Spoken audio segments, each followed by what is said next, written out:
안녕하세요. 이재철 강사입니다. 지난주는 날씨가 되게 좋기도 하고 비도 자주 오고 그래가지고 좀 왔다 갔다 하네요. 다들 건강은 어떠신지 잘 모르겠는데 어쨌든 5월이 그 계절의 여왕이라 그러잖아요. 좀 들뜬 마음도 있을 테고 5월은 또 2주나 중간중간 수요일 날 가운데 퐁당퐁당 놀 수 있는 그런 그 우리에게 좋은 휴식 시간도 준 한 뭐 주가 주기도 하고, 근데 지난주는 뭐 그런 게 없었지만 요번 주는 석가탄신일 다음에 맞이하는 수업이니까 잘 쉬셨었으면 좋겠다고 생각이 드네요. 음, 참, 그, 금요일 저녁? 뭐, 토요일이죠. 토요일부터 이제 비가 내리고 있는데, 음, 그, 제가 지금 토요일, 일요일 강의 녹화를 하고 있거든요. 좀 시간이 평일에는 저녁에도 좀 바빠가지고 계속 이렇게 주말에 일을 하고 있는데, 음, 여러분들은 주말에 잘 쉬시고 참 그 학생으로서 마지막 즐길 수 있는 이러한 캠퍼스 생활을 코로나 때문에 못 하고 있는 거에 대해서 안타까움이 큽니다. 저는 어쨌든 강의 한번 시작해 보도록 하겠습니다. 수업 시작할게요. 음, 용도 지역 지구재 지구단위계 도시계획의 꽃이라고 얘기할 수 있죠. 용도 지역 지구재의 정의는 무엇일까요? 토지 이용의 경제적 효율적 이용을 공공의 복지 증진과 같이 도모하기 위해서 토지 이용을 규제를 유도하기 위한 수단으로 사용되고 있습니다. 용도 지역재의 정의를 보시면 용도 지역재는 토지 이용 및 건축 규모를 제한함으로써 토지를 경제적 효율적으로 이용하고 공공 복리 증진을 도모하는 거죠. 용도 지역 지구제에서 용도 지역제 구체화된 거죠. 용도 지역제가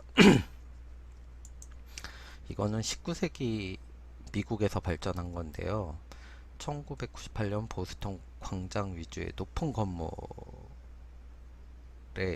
높이 제한을 법률이 통과되고, 그 다음에 가장 큰 사건은 로스앤젤레스 공업지구를 만들기 위해서 한 회사가 이제 그 땅을 샀는데, 이제 그 주변 사람들이 반대를 함으로써 주거지역, 공업지역이 아닌 주거지역과 같이 개발을 해라 이렇게 한 유클리드 판례 이후 미국으로 전체적으로 퍼져나갔고 법적 기반이 됐죠. 그 후에 이제 뭐 각 나라에 다 들어오게 된 것이고, 1924년 표준 주 용도 지역 수권법을 공표하고 지역제의 모든 규제는 종합적 계획 합치에 작성돼야 하고, 지역제는 도시기본계획의 합치성이 요구되며 지역계획은 도시계획의 가장 중요한 구성 요소로 규정되었습니다. 이건 우리나라죠. 자, 그러면 유클리드 판례가 뭐냐? 1922년 클리드 브렌트 시에 인접한 유클리드 마을의 거주 환경을 유지하기 위해서 지역 조례를 제정해서 마을을 그 전역을 지구로 구분했는데 각 지구에 대한 용도 최소 대지 면적을 상세하게 규제했습니다. 이때 엠블러 부동산 회사는 공업용지로 개발할 목적으로 많은 토지를 소유하고 있었는데, 유클리드 마을에서 주거 환경을 위해서 이제 그 제정된 조례가 있으니 이 토지의 한 반 정도를 주택지구로 지정된 거예요. 그래서 토지 가격이 공업지구보다는 주택가구가 그 지역이 좀 싸서 이제 토지 가격이 75% 하자 유클리드 마을을 상대로 재산권을 침해하고 있다 위헌 소송을 제기했는데 연방재판소에서 공공의 복지에 기여하는 경찰권을 행사하라고 그 마을에 승소 판결을 내렸으며 이것이 지역제의 합헌으로 확립됐습니다. 그래서 용도 지역제는 지방정부가 그 어떠한 보통 이런 공공성을 목적을 가지고 사용을 하는 가장 큰 도시계획의 제도가 되었죠. 자, 우리나라에서 법적 근거는 국토 계획 및 이용에 관한 법률에 있습니다. 용도지역은 크게 도시지역, 관리지역, 농림지역, 자연환경 보전지역으로 구분하며 이 중 도서지역과 관리지역은 각각 주거, 상업, 공업, 녹지, 보전, 생산, 계획관리지역으로 분류한다고 되어 있습니다. 동법 시행령에서는 주거, 상업, 녹지 지역에 대하여 용도를 세분화하고 도시관리 계획으로 지정을 변경하도록 규정하고 있죠. 여기서 동법이란 국토의 계획 및 이용에 관한 법률이죠. 우리는 쉽게 줄여서 국계법이라 그러죠. 용도지구는 용도지역의 실효성을 높이기 위해 제도적 보완책으로 운영되고 있으며 역시 동법 시행령 및 동법 시행령이라 함은 국계법이죠. 시군 조례에 있어서 세분화하도록 도시관리계획을 결정을 지정하고 변경하도록 규정하고 있습니다. 지역지구제는 지구단위 계획과 같이 개별 건축시설에 강제적인 규제가 아니라 지역을 단위로 포괄적으로 하는 일반적인 용도지역 규제를 의미하고 있죠. 그 우리나라의 그 용도지역의 종류와 지정 목적을 보시면 다음과 같습니다. 도시지역에서는 주거지역, 상업지역, 공업지역, 녹지지역, 주거지역인 제1종 전용, 2종 전용, 그 다음에 주거지역에서는 제2종 일반 주거지역, 1종, 2종, 3종 일반 주거, 준주거지역, 그 다음에 상업지역에서는 근린상업지역, 일반상업지역, 중심상업지역, 유통지역. 이거는 좀 다 한 번씩 읽어 보시는 게 좋아요. 그리고 내용을 어느 정도 머릿속에 있으신 게 좋지요. 여러분들이 무슨 설계나 이런 거 할 때 꼭 한 번씩 찾아보게 되는 내용이에요. 그리고 우리나라에서 지금 1종 전용, 2종 전용 주거 지역은 거의 찾아보기 힘들죠. 보통 우리가 이제 2종이나 3종으로 거의 돼 있을 거예요. 아파트 지역이나 이런 것 때문에. 그리고 준주거 지역, 그다음에 근상이 좀 많고 중심상업지역 뭐 이런 것들은 여러분들이 한번 다 찾아보시면 되고, 여기서 우리가 관리지역이라고 묶어 놓는 것들 있죠. 보존관리지역, 뭐 주변 용도지역 관리를 해서 자연 환경 보전지역으로 지정하여 관리하는 지역이죠. 그 다음에 생산관리지역은 용도지역과 이게 그 뭐냐 농림지역으로 지정해서 생산관리지역은 이제 뭐 여기 생산 녹지지역이랑 거의 비슷한 의미예요. 농업 생산을 위해서 이제 그 만들어 놓은 지역이요. 계획관리지역은 이제 도시지역으로 편입이 예상되는 지역, 그 우리가 도시가 이렇게 좀 커짐으로써 그린벨트 안쪽 지역이나 그 다음에 도시와 도시 그린벨트 사이 지역, 그 정도라고 보시면 되겠어요. 그 다음에 각 지역별로 이제 지어서 되는 시설물들이 옆에 표로 표기되어 있으니까 한 번씩 보시고요.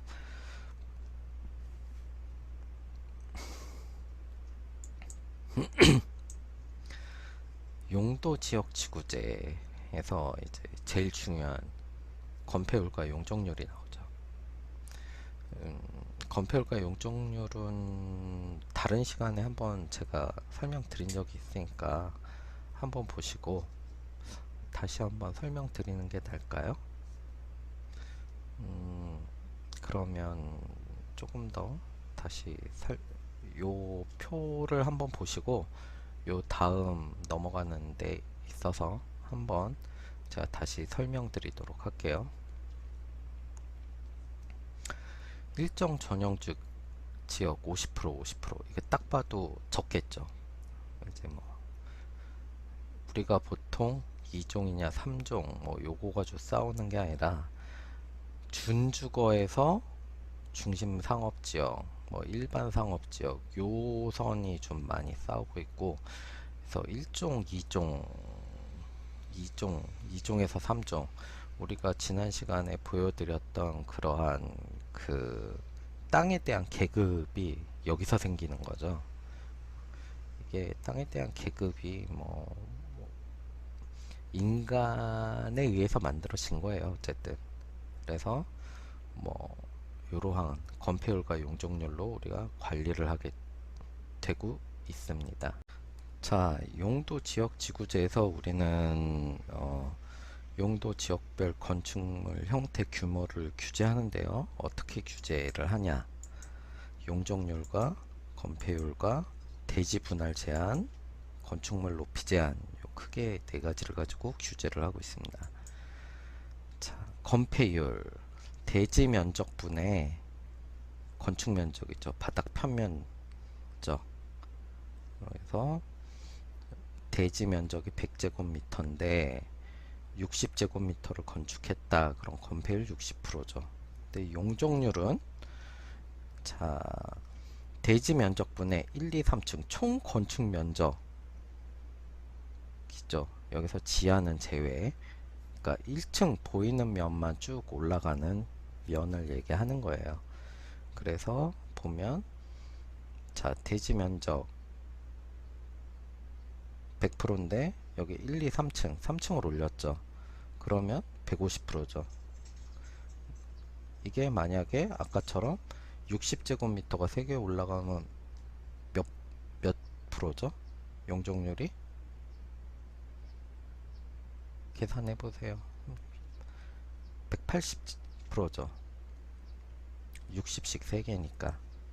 이런 식으로 우리가 그 용적률을 가지고 건축의 밀도, 인구 밀도까지 계산해서 다 규제를 하고 있는 것입니다. 건축물의 높이 규제는 좀 바뀌었어요. 이제 국토교통부에서 정하죠. 국토부라 그러는데 도로 사선 제한을 폐지하고 건축물 허가 절차를 간소화하는 내용 등을 담은 그 개정안을 국회 본회의를 통과하였다고 발표하였고, 도로 사선 제한에 의한 건축물 높이 제한의 방법이 건물 각 부분의 높이를 도로 반대쪽 경계선까지의 1.5배로 제한하는 규정이 있었습니다. 이를 도시 내 개방감 시야 일조권 확보를 위해 도입하게 되었는데, 이 규정으로 인해 도심의 도로편에 계단형 대각선 모양의 빌딩이 지어졌는데 법을 피하기 위해 준공 후에 발코니 설치하고 불법 행위가 되게 많았죠.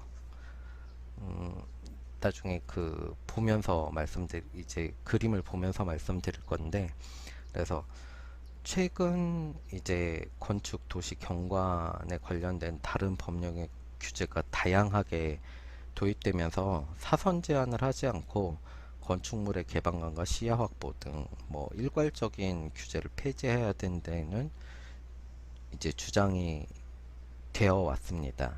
그래서 국토부는 도시 미관뿐만 아니라 신축 건축물 활성화 등 그 연간 1조 이상 1조 원 이상 투자 유발 효과가 나타날 것으로 예상했는데 이러이러한 음마아파트, 반포, 미도아파트, 사선제한 뭐 이런 것들이 좀 이제 고층으로 올릴 때 되게 좁아지는 것이죠. 그래서 어떻게 되냐? 예전에는 그냥 이렇게 무조건 도로 반대편에서 무조건 잘라 올렸죠. 그 다음에 이쪽에서 잘리고 도로면이 위에 있을 때는 이 도로면과 요 면 사이에 반을 해서 무조건 사선으로 옮겼는데 바뀐 부분은 건축 반대 부분에서 이제 1.5배 이하로만 제한한다. 그래서 요 부분을 설계 및 용적률을 보장한 것이죠. 개선한 게. 무조건 이렇게 잘라가지고 이렇게 못 짓게 되니까 사람들이 어떻게 됐냐. 여기다가 끝나고 난 다음에 발코니 설치한다고 뭐 뚜껑 덮고 이런 식으로 해가지고 거의 이런 방식으로 거의 다 찾아먹은 거죠. 그래서 여기서 어느 정도 그 개방감과 도시에 대한 뭐 이런 필요 충분 조건을 갖추면 이제 건축 허가를 내주는 방향으로 바뀌게 되었습니다. 이게 2015년도에 바뀐 내용이어서 아마 그 예전 법이랑은 좀 틀릴 거예요. 그 다음에 적용 특례를 보면 대상은 토지고 건물 등의 위치, 규모, 형질에 관한 수치상의 경미한 완화로 한정되어 있고 용도에 관해서 적용되지 않는 것이 보통입니다. 그러니까 뭐 용도가 1종 전용이었는데 2종으로 바뀌거나 이러진 않는다는 거죠. 건축물이나 대상, 그 사선 경계 이런 것들에 대해서 조금씩 완화나 그 사람들이 무슨 조건을 걸어서 좀 더 한다 그러면 조금씩 용도에 관한 게 아니라 수치상의 변화를 준다는 거죠. 지역 용도를 다소 해치는 면이 있더라도 특정 용도의 사용 방침이 바람직하다고 인정하면 조례의 항목을 삽입하여 허가하는 제도로 특례 조치가 있고 부동지역은 절대 안 바뀌는 거죠. 지역의 결정에 탄력성을 부여할 목적으로 용도지역 차원에서 이런 특례 조치가 부동지역입니다.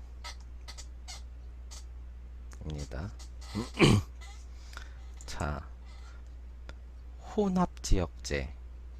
이제 그림에서 보시다시피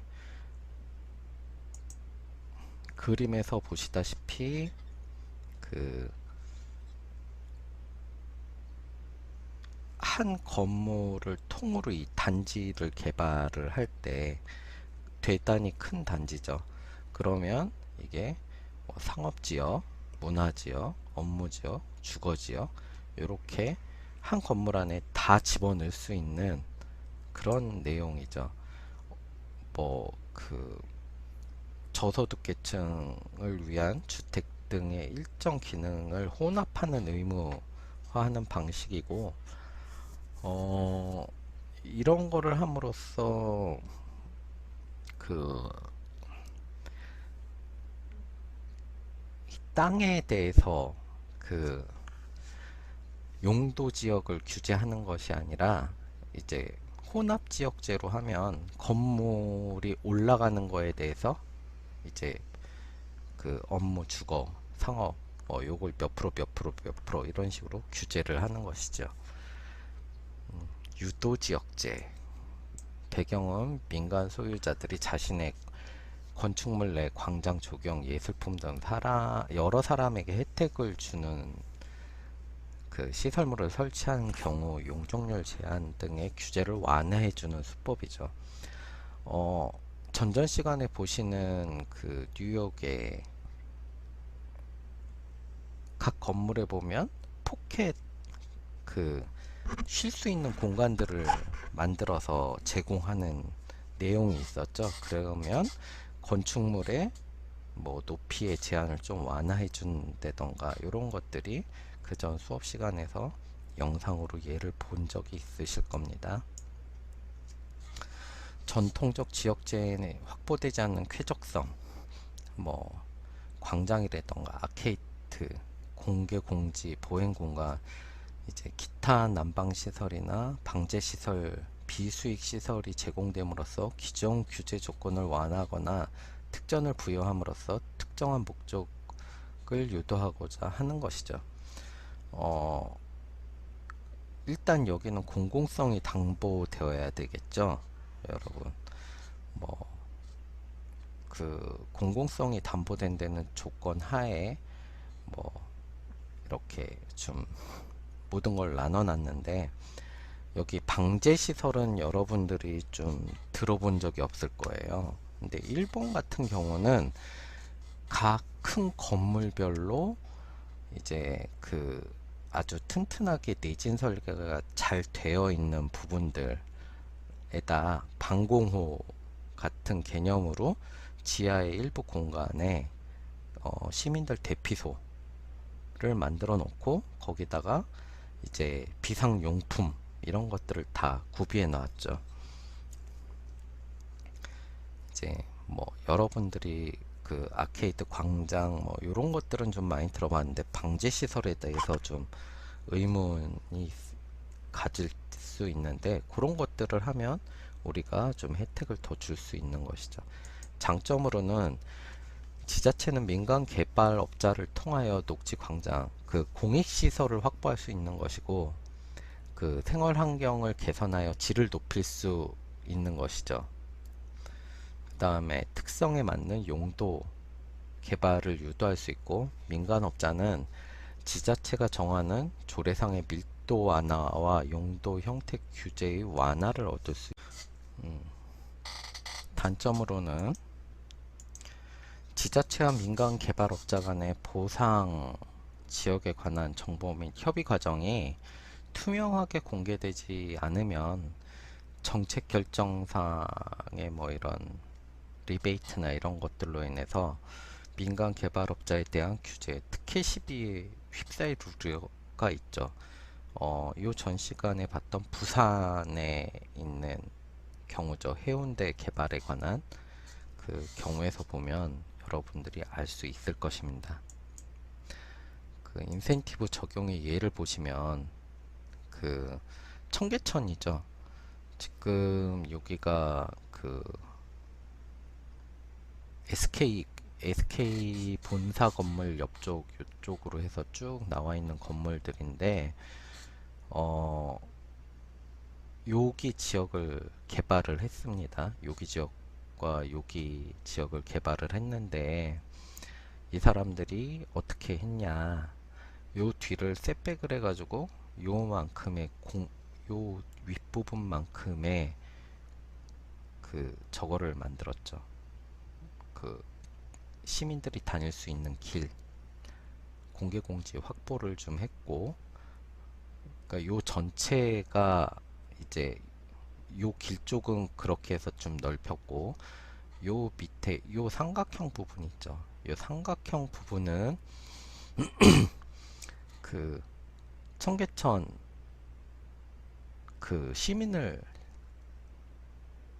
그 향한 공간, 여기 보시면 이쪽 부분에 어두워서 잘 안 보이는데 공원 같이 만들어 놨어요. 그래서 뭐 좀 더 많은 혜택을 여기에 부여하게 됐죠. 나중에 한번 가 보시면 여러분들이 아, 이게 어떤 예구나 쉽게 아실 수 있을 겁니다.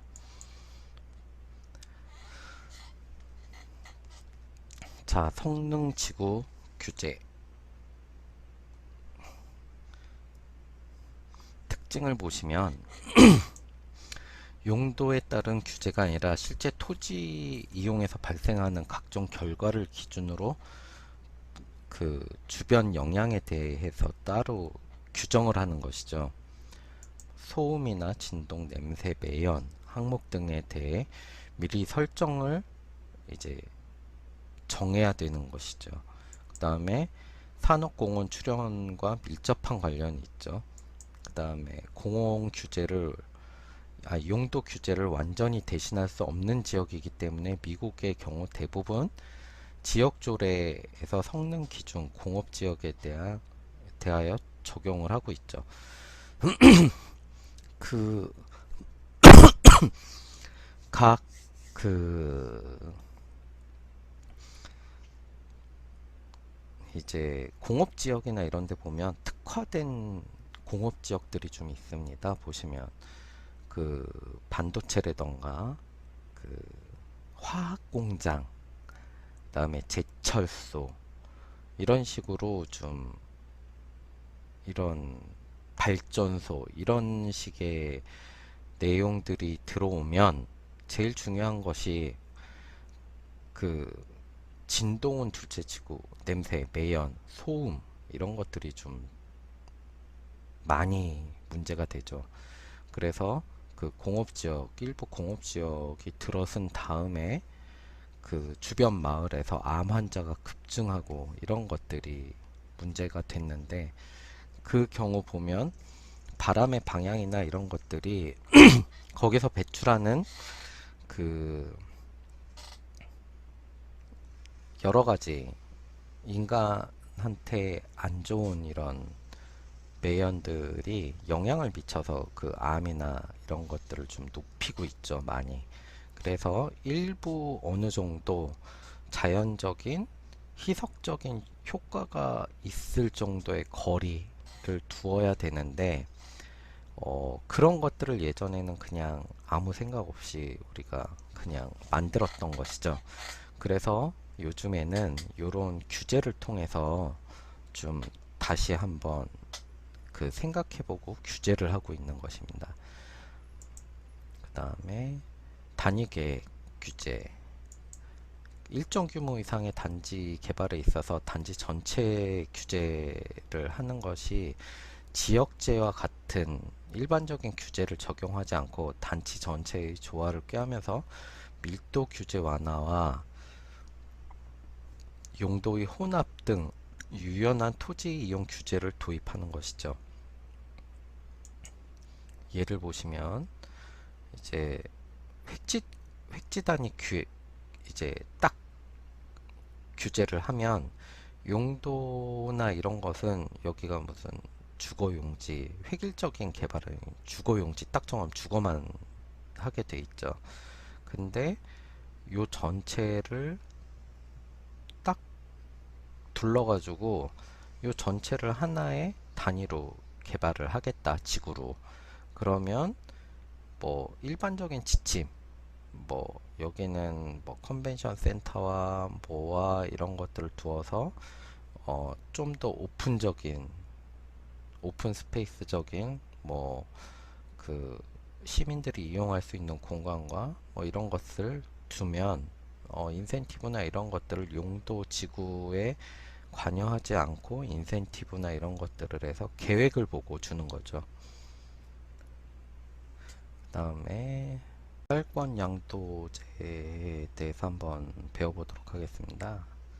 그 개발권 양도제의 특징이라고 하시면 어, 개발권 양도제는 재산의 일부를 매매하거나 양도할 수 있다는 단순한 원리에 근거하고 있으며 토지 개발권을 하나의 재산권으로 보아 다른 필지에 이전하여 그 필지를 추가적으로 개발하는 것을 인정하는 제도입니다.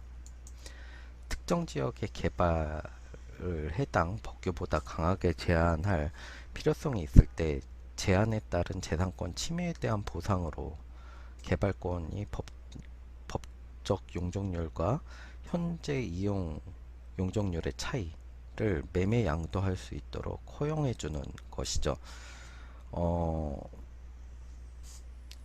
예를 들면 기준 용적률이 300%로 돼 있는 지역인데 400제곱미터의 부지가 있다고 생각하면 해당 부지에 가능한 개발 용적은 1200제곱미터인데 현존하고 있는 건축물이 사용 목적이 1000제곱미터고 기존 용적률에 의해 개발 가능한 실제 용적률의 차이인 200제곱미터를 양도를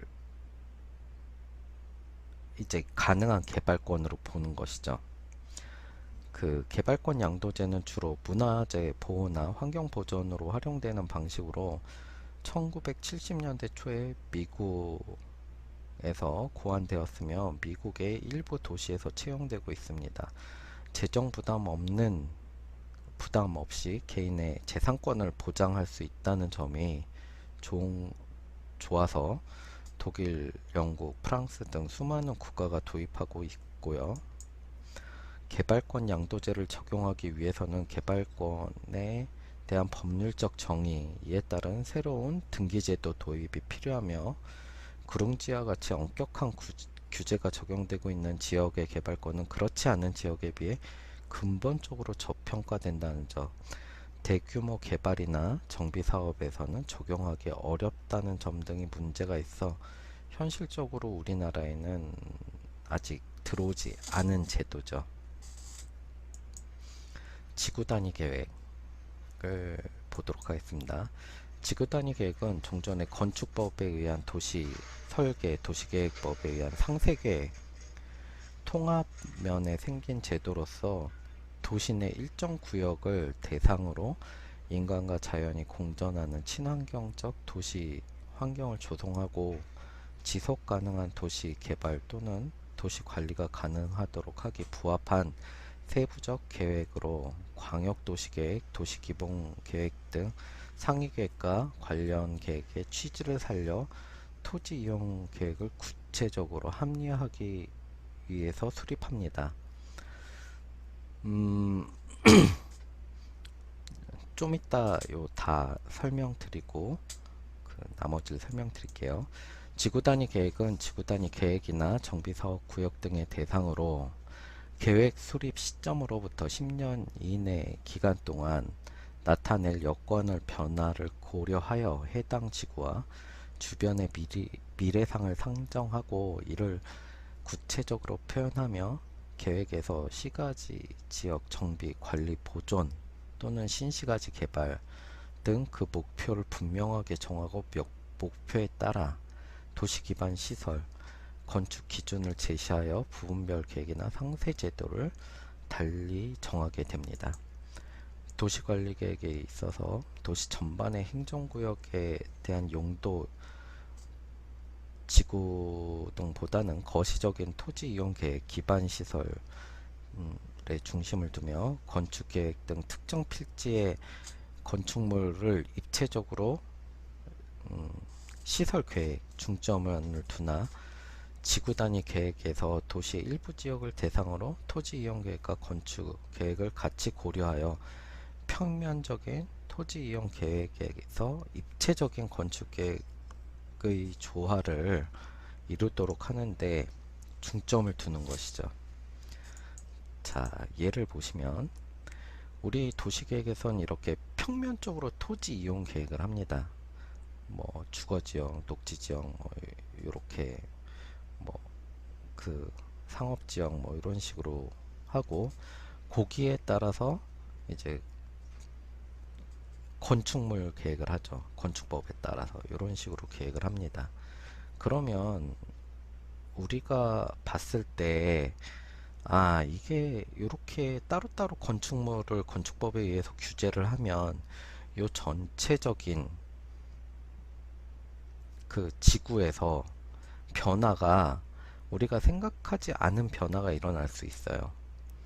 주거 지역에서 우리가 근린 생활 시설에서 여러 가지 내용에서 이제 그게 상업 시설로 조금씩 바뀌어가면서 뭐 좀 우리가 계획한 거와 다른 내용으로 바뀌게 되죠. 그렇기 때문에 우리가 지구 단위 계획이라는 걸 아예 딱 해서 이러이러한 임명과 입체적인 전체적인 계획안을 가지고 건축과 그 건축법을 규제를 하는 것이죠. 뭐 도시계획이나 이런 것들에 대해서 이제 지구 단위 계획에서는 광역도시계획, 도시기본계획, 도시관리계획이 있고 이게 지역 지구 구역 계획, 도시 기억 시설 사업 계획, 도시 개발 사업 계획, 지구 단위 계획 이렇게 있습니다. 그래서 각자 이제 규제와 이런 식으로 해서 지형 고시 이런 방식을 취하고 있죠. 뭐 일종 지구 단위 계획에서는 토지 이용을 합리화하고 구체화하는 동시에 농촌, 산촌, 어촌 등의 기능의 증진, 미관 개선 및 양화 환경을 확보하기 위해 수립하는 계획이고, 이게 거의 도시 지역에서 많이 사용되죠. 이종 지구 단위 계획은 계획관리 지역 또는 개발 진흥 지구를 체계적으로 개발하고 관리하기 위한 용도 지역 건축물, 그 밖의 시설, 용도, 종류 및 규모 등에 대한 제한을 하거나 건폐율 또는 용적률을 완화하여 수립하는 계획으로 주로 관리계획 지역, 개발진흥 지역에 수립하게 됩니다. 지구 단위 계획에 포함되는 내용은 8개가 있습니다.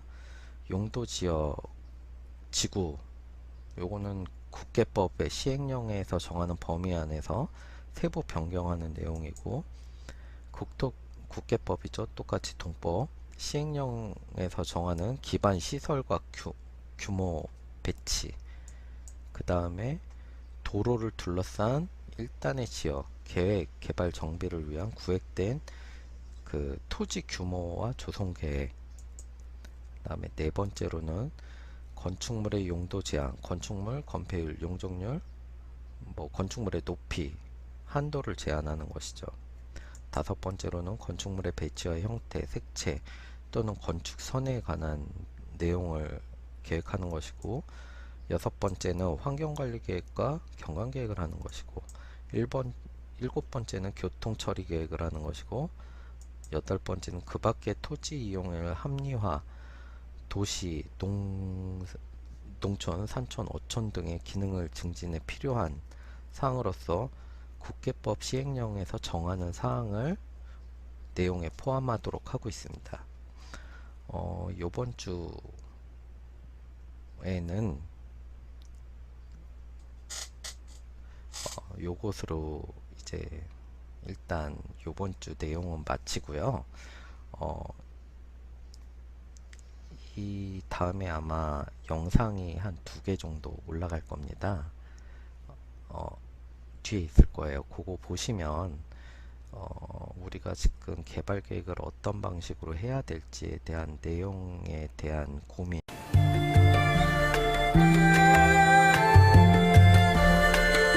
도시와 경관, 그리고 초고층의 조화, 도시의 정체성을 변화시킬 수 있는 이 깊은 고민은 역사와 전통의 도시 전주가 떠안은 숙제이기도 합니다.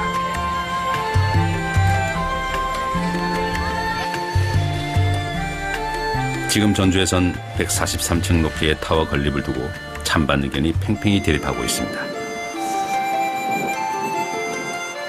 이 143층 타워가 들어서는 서부 신시가지 일대는 이미 인구계획에서 포화 상태거든요. 그러니까 적정 인구계획을 이미 넘어서 있는 상태인데, 여기에 이제 143층짜리 놀이시설이 들어오고 3,000세대 고층 아파트가 들어설 경우에는 이 지역의 어떤 인구가 너무 과밀해지다 보니까 도시에 필요한 기반시설 자체가 부족해지는 문제로 좀 이어질 수가 있거든요. 이런 우려들을 바탕으로 공공은 도시의 조화와 개발 사이에서 균형을 찾는 중입니다. 그 과정에서 필요한 건 공공의 흔들리지 않는 정책, 그리고 그것을 견제할 시민의 역할입니다. 전시문카드 가지고 가세요. 초고층 건물이 필요하다고 생각하는 분들도 있고, 그런 전주라는 정체성에 이게 맞지 않다고 걱정하는 분들도 있고 그렇습니다. 근데 그런 부분들은 충분히 어떤 공론화 과정을 거쳐서 그런 결정이 돼야 한다고 생각이 됩니다. 143층 타워를 비롯해 관광 호텔과 유스 호스텔, 대규모 아파트와 쇼핑시설을 짓겠다는 개발 회사의 계획, 그 계획이 실현되기 위해선 공업지역에서 상업지역으로 용도지역 변경이 선행되어야 합니다. 하지만 용도지역 변경과 그로 인한 특혜 시비는 초고층이 지어질 때마다 늘 문제가 되어 왔습니다. 기본적으로 이 자광 대한방식 부지는 공업용지에서 이거를 상업용지로 바꿔달라고 하는 거고, 이 용도 변경 과정에서 어마어마한 특혜 시비가 있는 거지 않습니까? 그래서 이 대한방식 부지에 대한 이 특혜, 그러니까 이거를 용도를 바꿈으로 인해서 발생할 수 있는 개발 이익을 얼마만큼 환수할 거냐가 첫 번째 문제고요. 시민단체들이 우려하는 점은 또 있습니다. 개발회사 측이 제시한 계획들이 오히려 도시의 조화를 해칠 수 있다는 겁니다. 전주라고 하는 예를 들면 전통과 문화가 어울리는 도시의 컨셉과 이 도시의 정체성과 이 143층 타워가 맞는지도 의문이고요. 143층 타워가 들어설 경우에 도시 계획들이 더욱더 복잡해지고 혼란스러워질 거다라는 측면에서 저희가 문제제기를 하고 있습니다. 확실한 투자 대상, 땅과 건물이 돈이 된다는 생각은 우리나라 역시 다르지 않습니다. 그런데 땅에도 이른바 계급이라는 것이 존재합니다. 그 계급의 가치는 종상향으로 결정됩니다. 그 종상향이라는 것은 이렇거든요. 주거가 1, 2, 3종 뭐 이런 것이 있는데 뭐 용적률이 150% 되는 것을 200% 올려주시오, 300% 올려주시오 하는 것이 종상향이라는 것인데, 그건 사업성 확보 차원에서 종상향을 해서 많은 집을 지을 수 있도록 해도 이런 얘기가 됩니다. 그럼 사업자는 당연히 그걸 요구하고 있죠. 서울의 경우 3종 일반 주거 지역은 보통 35층까지 허용합니다. 만약 일반 주거 지역이 준주거 지역이나 상업 지역으로 종상향될 경우 초고층을 지을 수 있는데, 서울은 50층, 부산은 최고 높이를 제한하지 않습니다. 종상향은 이제 일반 주거지역이 제일 이제 종상향이 많습니다. 특히 2종에서 3종으로. 2종에서 3종은 아까 말씀하셨듯이 용적률의 차이가 엄청납니다. 건축 규모가 크면은 용적률 10% 같으면은 막 몇백억이 왔다 갔다 하거든요. 그러면은 몇십 프로 차이 나지 않습니까? 그럼 용적률을 많이 적용해서 많이 찾아서 사업성을 올리기 위해서는 2종에서 3종으로 상향을 시켜야 되는 거죠. 개발 회사들의 요구가 받아들여진 용도 지역 변경, 그러니까 종상향은 용적률을 높일 수 있는 합법적인 근거가 됩니다. 지난 10년간 부산시의 용도 지역 변경 내역입니다. 총 99건 가운데 96건이 더 높은 건물을 지을 수 있도록 허용됐는데, 주상복합 아파트는 종상향으로 지어진 대표적인 사례입니다. 주상복합 같은 경우는 원래는 상업지구, 주거지역이잖아요. 아파트지는 주거지역인데, 그걸 조금 더 많이 용적을 올리기 위해서 준주거지역, 상업지역에 아파트를 지을 경우, 그게 거기에 업무시설하고 주거시설 같이 포함해서 적당한 비례로 할 경우에는 이 용적률을 올려준다든지 높이를 더 올려준다든지 이렇게 해서 제도를 만든 거죠. 해운대에서 광안리, 용호만으로 이어진 해안선. 용호만은 하수처리장을 건설할 목적으로 만든 매립지입니다. 애초에 아파트 건축이 불가능한 25층 이하의 업무 상업시설로 고시됐지만, 부산시가 지구 단위 계획을 변경하면서 이후 그 자리엔 주상복합 아파트가 들어섰습니다. 용도 지역 변경으로 들어선 초고층 아파트는 이뿐만이 아닙니다.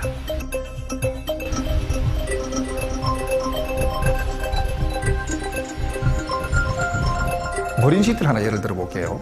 머린시티는 사실은 기존의 도시 설계 구역으로 지정이 되어 있었고, 거기는 주거 용도는 500세대로 제한이 되어 있었습니다. 물론 거기는 최고 높이는 없었지만 이미 주거 지역이 500세대 같으면 거기는 초고층이 들어올 수가 없죠. 그럼에도 불구하고 그때 해운대구청과 부산시가 이미 지정되어 있는 도시계획 내용을 변경을 해가면서까지 거기에 고층을 허용을 했다는 거죠. 용도 지역 변경으로 세워진 초고층. 먼저 용적률의 개념을 알아볼 필요가 있습니다. 이제 쉽게 설명을 드리면 이렇게 이제 대지가 있습니다. 요 대지의 전체를 다 건물이 덮은 셈이 되는 거죠. 이럴 경우에 건폐율 100%가 되는 거죠. 용적률은 이 건물의 면적을 전부 더한 값을 대지로 나눈 값입니다. 이렇게 건물을 2층으로 지으면 건폐율은 절반으로 줄고 용적률은 여전히 100%가 되는 거죠. 대지 면적이 100제곱미터인 땅의 용적률이 300%라고 한다면 바닥 면적이 50제곱미터인 건물을 지을 경우 최대 6층까지 올릴 수 있습니다. 만약 용적률이 800%라면 16층 높이의 건물을 지을 수 있죠. 용적률에 제한이 없다면 어떻게 될까요? 원하는 만큼 높은 건물을 올릴 수 있습니다.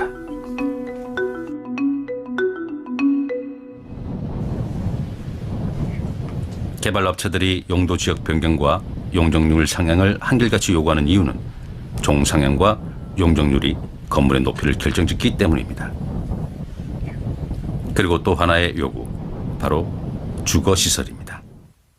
우리 부산 같은 경우는 그 상업시설의 수요가 그렇게 많지가 않습니다. 그래서 그게 이제 공급을 해놓으면 수요가 발생치 않기 때문에 사업성이 없어진다 이렇게 이제 보는 것이고, 아까 말씀대로 주거는 공급을 하면 언제든지 수요는 발생이 될 수 있다. 그래서 팔려야 돈이 될 거 아닙니까? 상업시설은 팔리지 않거든요.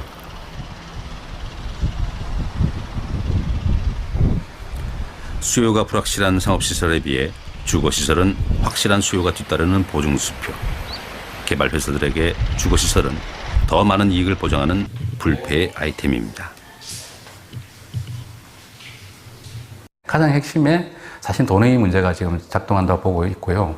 그럼 그 돈의 문제가 과연 시공사만의 문제냐? 그렇지는 저는 않다고 봅니다.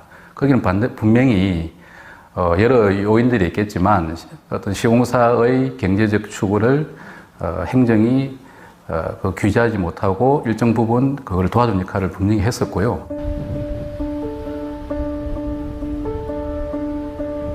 그런데 개발회사만 초고층을 원하는 건 아닙니다. 개개인 역시 더 높은 곳에 살기를, 더 높은 곳을 갖기를 희망하죠. 초고층은 구매자에게도 매력적인 투자 대상입니다.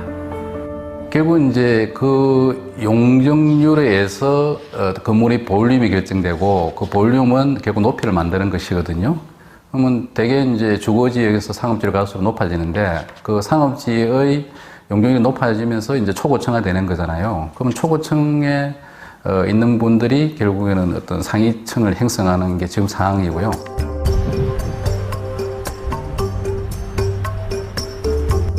수요자에게도 초고층은 주거 이상의 의미를 갖습니다.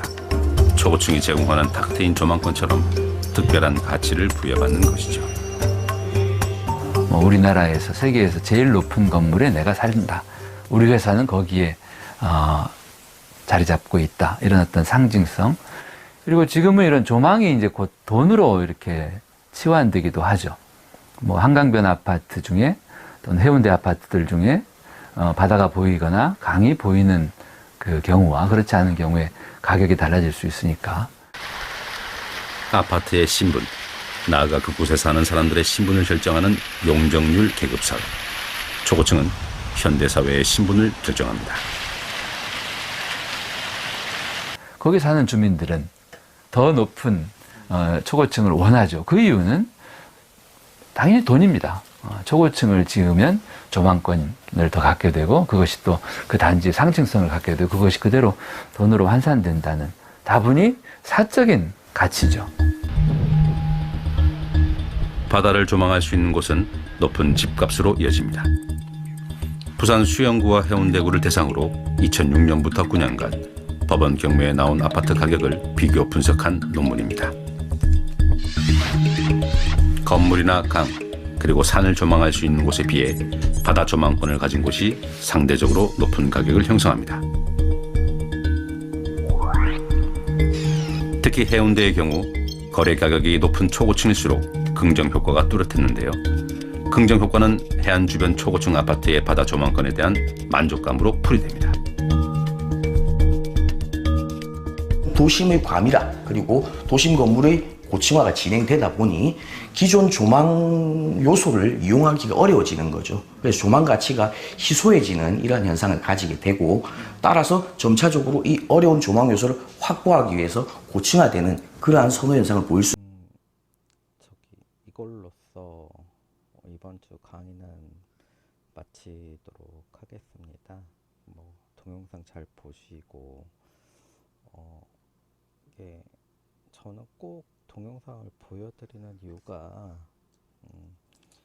저가 설명했던 것들에 대해서 조금 더 그 영상적 시각적인 내용들을 보시면 이해가 쉬울 거라고 생각해서 좀 될 수 있으면 영상을 조금씩이라도 넣어 드리려고 계속 찾아보고 있고요. 그다음에 유튜버나 이런 데서 거기에 관한 내용을 좀 많이 찾아서 하고 있는데 아직도 좀 부족한 점이 많은 것 같습니다. 여러분들한테 내용 전달이 잘 됐으면 좋겠네요. 그리고 이번 주 제시어는 이 동영상 보시는 전날이 무슨 날이었죠? 석가탄신일이었죠. 제시어는 석가탄신일로 하고, 여러분 좋은 한 주 보내시고 다음 주에 다시 수업으로 찾아뵙도록 하겠습니다.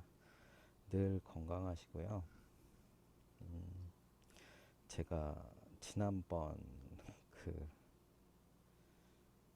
강의에도 말씀드렸었지만, 제가 젊었을 때는 되게 그 건강이나 이런 거에 대해서 크게 신경 안 쓰고 막 잠도 못 자고 이러면서 일도 많이 하고 그랬었는데, 공부도 하고